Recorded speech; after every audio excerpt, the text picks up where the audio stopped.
观众朋友大家好，欢迎收看杰森视角。过去一周世界最大的新闻就是川普在美国大选中历史性的王者归来。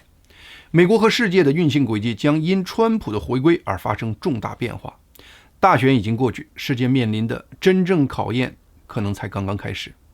清醒认识这一点，对在大选中支持和反对川普的观众朋友都非常重要。这次美国大选让世界震惊的不仅仅是川普获胜本身，更是川普获胜的规模。他是过去20年首个赢得选举人票和普选票的共和党候选人。他在30岁以下选民中的表现是共和党过去20年来最好的。他在黑人选民中的表现是共和党过去48年来最好的。他在西班牙裔选民中的表现是有记录的52年来共和党最好的。在这次选举中，他在美国49个州和华盛顿特区的表现都好于他在2020年大选中的表现。这样广泛的大逆转是美国过去32年选举活动中首次。而且在川普掀起的选民热情带动下，共和党在总统选举年的众议院普选的表现是过去近100年来最好的。因此大概率会让川普的共和党在美国的国会两院赢得多数席位。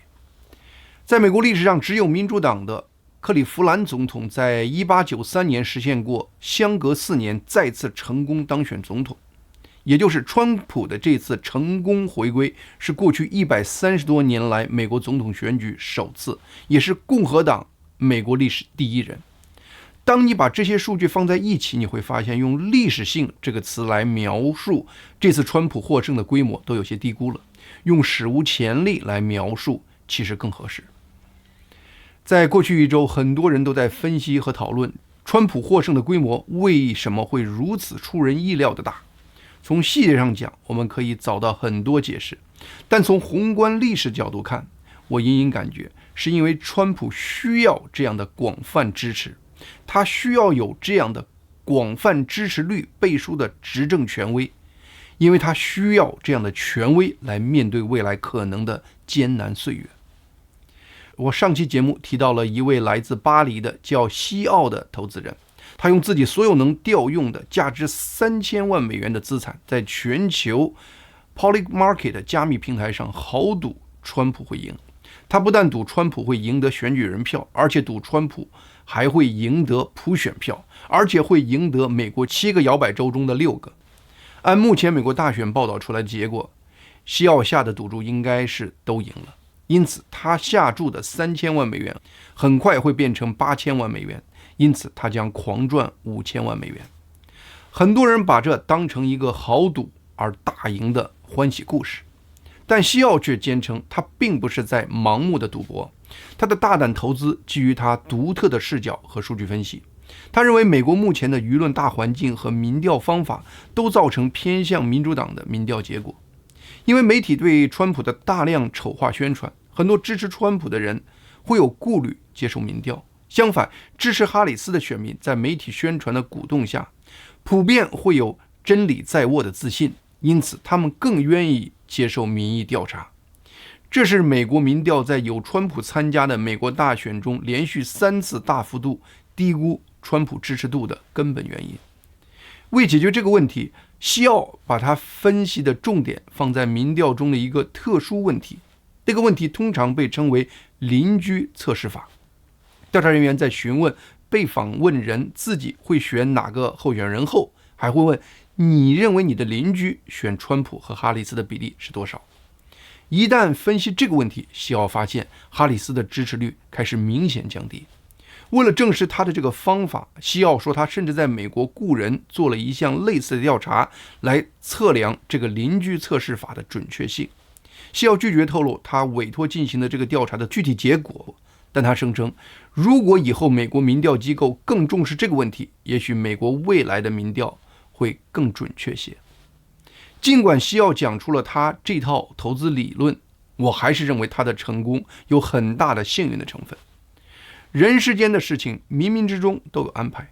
只是上天具体是如何安排的，人的智慧通常只能在事后才能窥测和体悟到那安排的奇妙之处。西奥提到这个邻居测试法，其实我在川普上次大选前，也就是在美国2020年的大选时就听说过。我知道当时就有人基于这个分析方法在 Polymarket 上赌川普会取胜，结果有谁会想到呢？在2020年那次大选中，主要在地下室进行大选拉票活动的拜登，最终获得选票却比更具煽动力的他的前辈奥巴马和希拉里还多出1500万张。因此2020年大选的结果让拜登击败川普而入驻白宫。结果是那些利用各种特殊分析方法，包括这种邻居测试法的人，那些因此而赌川普赢2020年大选的人，在 Polymarket 上赔得血本无归。根据这次大选目前公布的数据看，哈里斯获得的选票数再次回归到了此前奥巴马和希拉里获得选票的数额的大致范围，这就把拜登在2020年获得的那额外的1500万张选票衬托得更加突兀和难以理解。很多人对拜登在2020年获得的那额外的1500万张选票有很多的猜测和解释。今天我再次提到这个现象，目的不是鼓励大家回去再讨论有关2020年大选的那些猜测和解释。我相信人世间一切重大的结果，在高层看都是某种安排。如果上天需要美国大选出现正常的结果，就是有人想干些什么也是实现不了的，或无法改变最终结果的，反之亦然。因此无论每个人的解释是什么，2020年大选能最终出现那样的结果，在我看来应该也是上天的一种安排。现在我还能清楚记得，在2020年时，很多人都非常难理解和接受当时那个选举结果。但是我们在此刻静心回看过去这4年的经历，很多事情都变得清晰起来了。我在这次大选前的上期节目中提出了一个关键结论，这次大选的结果应该能反映美国人自己对未来的选择。结果我们现在看到了，在4年后，大多数美国人在这次选举中重新选择了川普。历史居然愿意花4年的时间，让人来完成这个思考和重新决定的过程。由此可见，给每个人做出自己的选择的机会，似乎在当今这个历史背景下真的很重要。长期看我节目的老朋友不知道还能否记得我在2022年1月1日新年做的那期节目。我在那期节目中回看整个2021年的美国，得出的结论是，美国2020年的大选结果是历史给美国和世界打出的一个奇妙的曲线球。那个选举结果看似极端惠泽美国的某个政治派别，惠泽美国的旧媒体，但是最终的结果却会让更多的美国人更加清醒。我在那期节目中的一句原话是，历史似乎在用这种让美国人吃苦的方式，再给一些被媒体蒙蔽的美国人一个清醒的机会。可能有人注意到了，我这里用了美国旧媒体这个特殊的名词，这里主要是指过去我们称为主流媒体的那些老牌美国大媒体，英文叫 mainstream media。 在10月份公布的一份美国民调中，询问受访者对美国媒体的看法，最后的结果显示，认为美国媒体报道可信的美国居民还不足1/3，剩下近70%的美国居民都表示对这些美国媒体不信任。于是很多美国人感觉这些老牌大媒体在人心目中的地位已经如此低了，他们已经不能代表美国社会的主流认知了。这时还叫他们主流媒体是名不副实。因此有人开始用英文 legacy media 来称呼这些老牌大媒体。有网友因此建议我用旧媒体这个中文名称来作为 legacy media 这个英文名词的翻译。在我2022年元旦那期节目之后，美国和世界的状况变得更加纷繁和艰难。我在那期节目中提到的美国通胀问题、非法移民问题随后开始不断恶化。同时我节目中暗示的美国社会意识形态上的冲突也让美国更加割裂。在2022年2月，随着俄罗斯全面入侵乌克兰，俄乌战争全面爆发。1年多后， 2023年10月，随着哈马斯发动的10月惨案，以色列的中东战争也爆发了。这次美国大选后，很多美国政客和旧媒体人都在反复讨论，为什么川普这次取胜的规模之大，会如此出乎人的意料。很多支持民主党的人都在指责拜登，说他不该那么晚才决定退出美国大选，结果搞得民主党已经没有机会在民主党内广泛挑选更合适迎战川普的候选人了。潜台词中把对哈里斯的怨气也清晰展现出来。旧媒体上的这些说法实在是让我感到非常困惑。不知道大家还记不记得，在今年6月底川普和拜登的总统辩论前，这些美国旧媒体是如何回应民众对拜登身体状况质疑的。这些旧媒体用了整整4年的时间，反复告诉世界，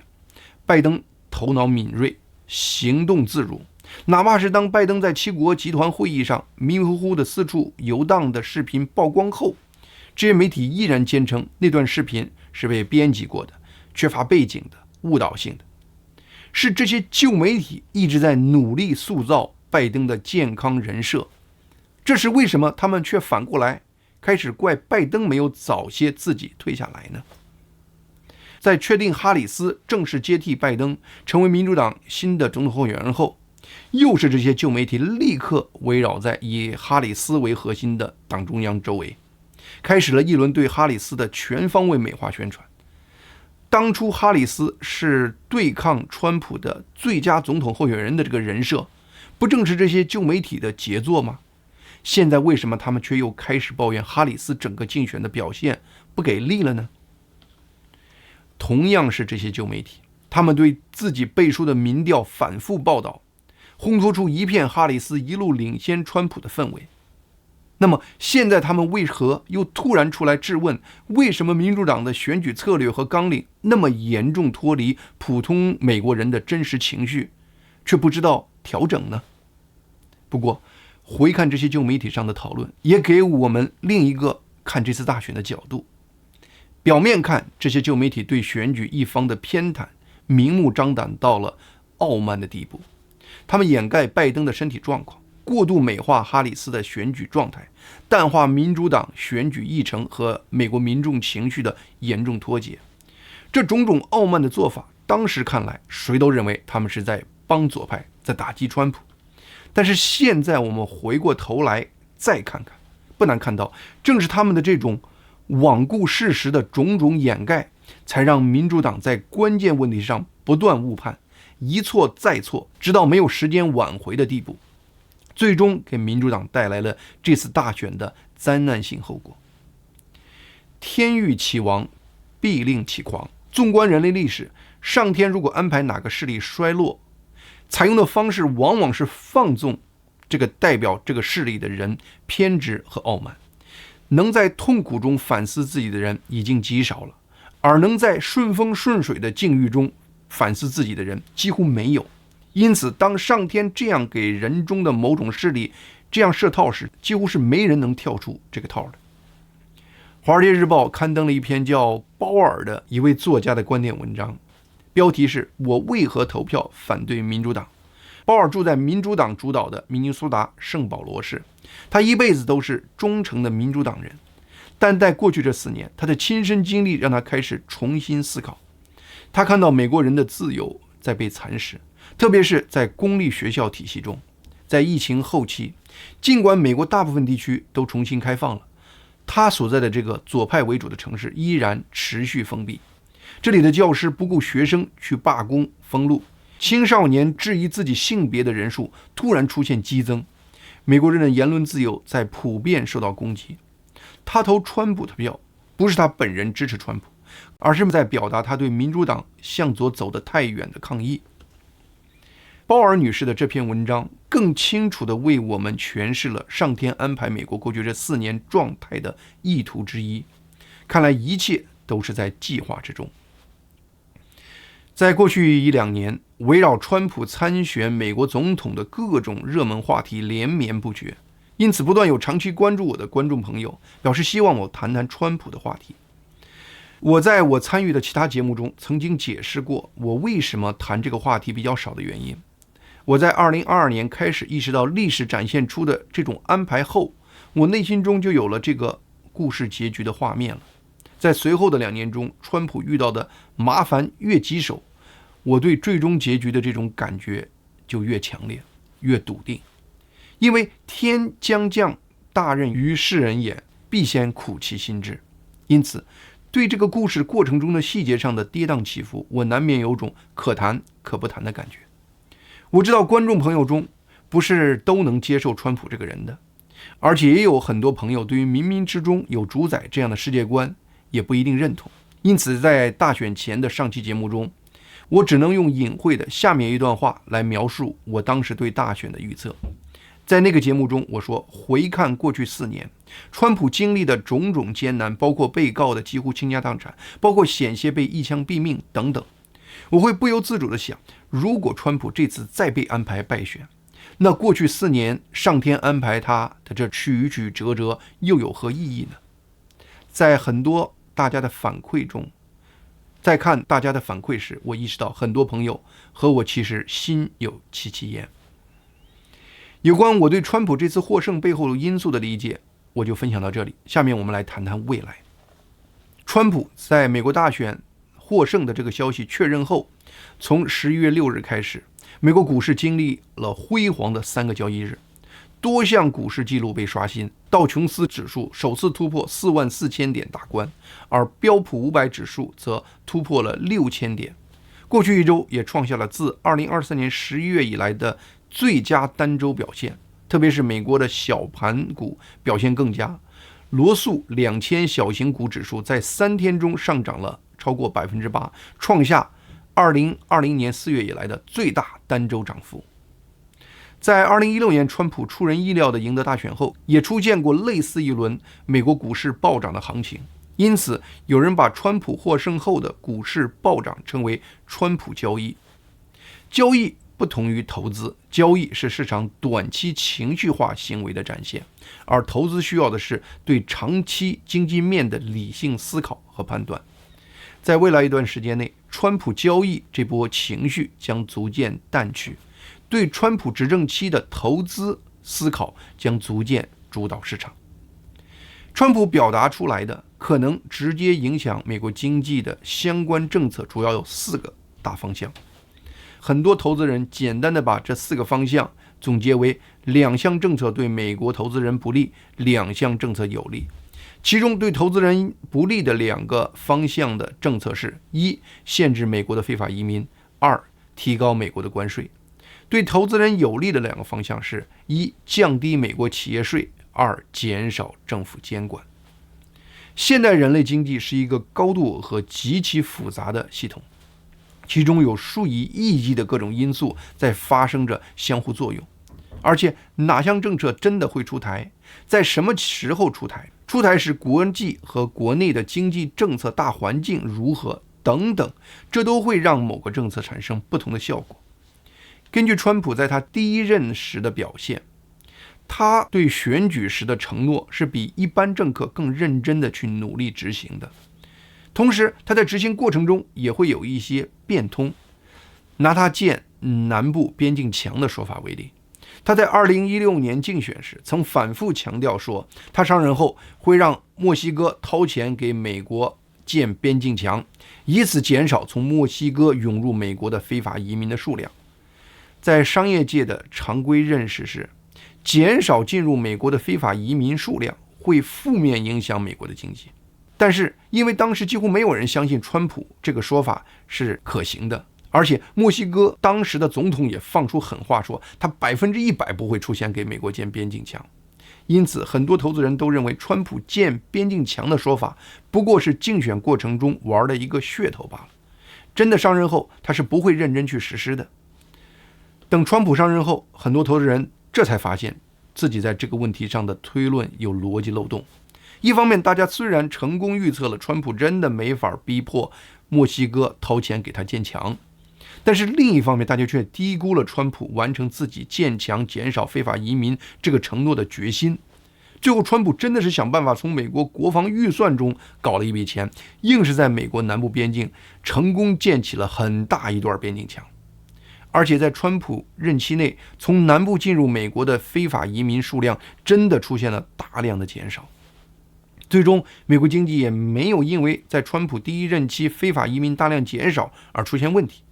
美国没有如常规经济理论说的会出现通胀增长的问题。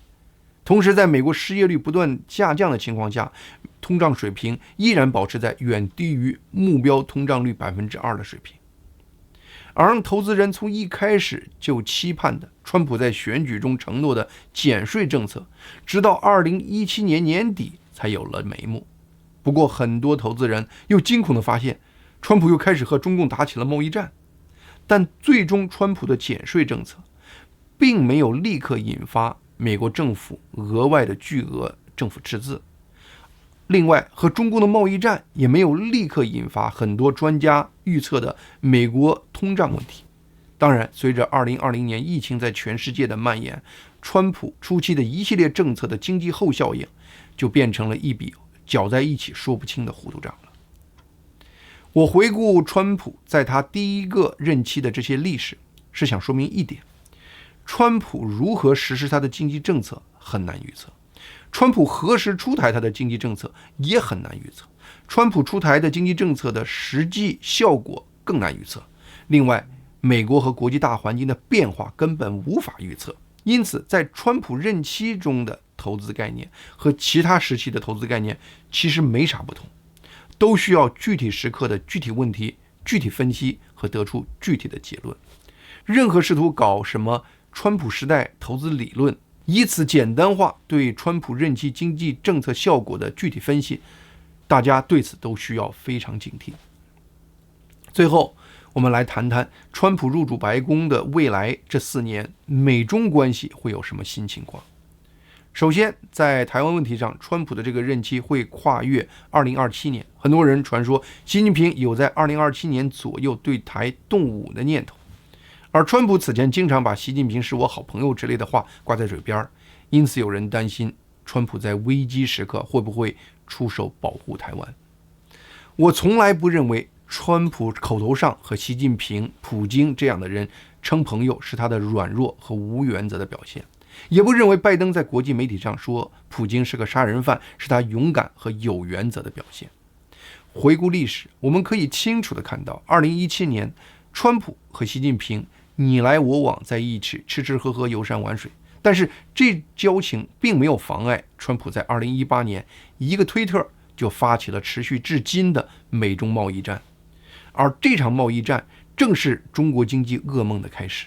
但是在川普和中共的贸易战打得不亦乐乎的同时，川普嘴上还在说我和习近平是朋友，这就是川普做事的方式和原则。其实美国未来会不会保护台湾，最关键的不是某个美国总统的个人态度决定的，最关键是由美国自身的经济和军事实力决定的。目前乌克兰战争和以色列战争已经清晰暴露出美国制造业产能的严重不足。目前美国对乌克兰和以色列的军事援助的最大瓶颈，还不是美国国会会不会批钱的问题，而是美国军工企业什么时候能生产出来要支援的武器的问题。这2场战争对美国各种军事装备的消耗，按照美国目前的军工制造能力，需要很多年才能补上。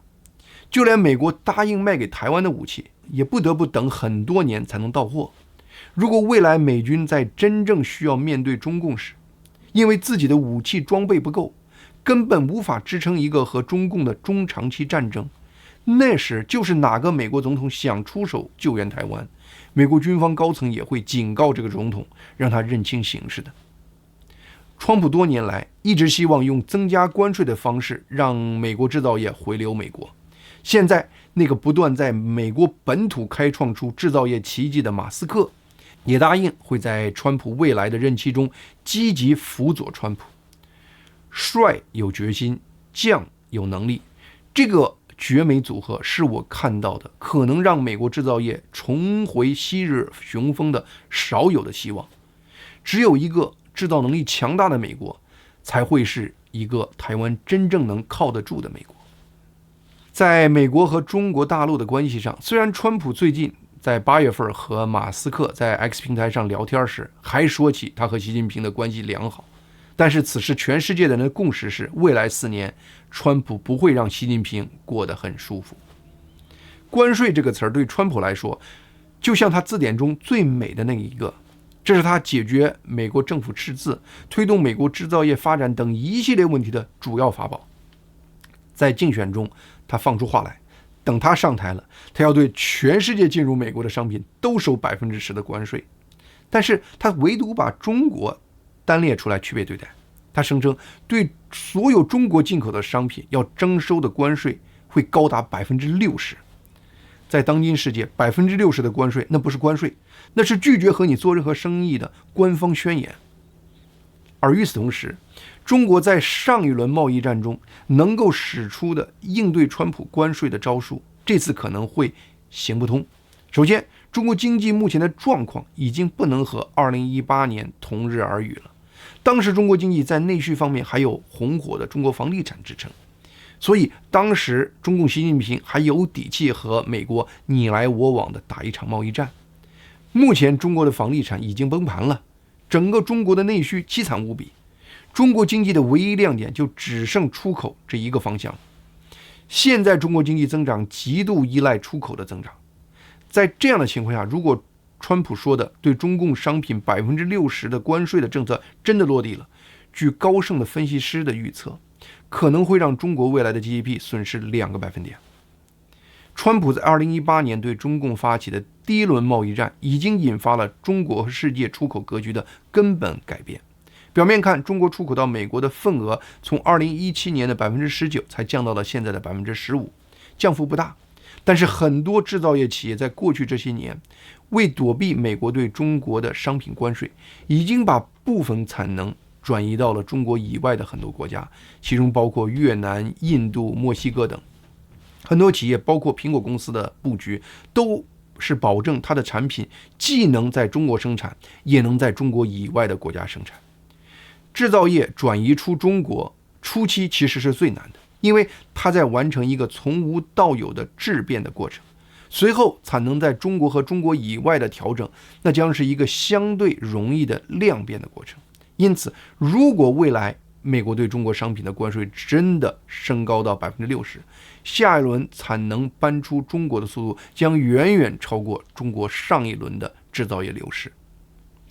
习近平11月7日致电川普，祝贺他当选美国总统。在不足170字的贺电中，习近平表示希望双方能对话沟通，管控分歧，并称中美和则两利，斗则俱伤。习近平内心的焦虑展现无遗。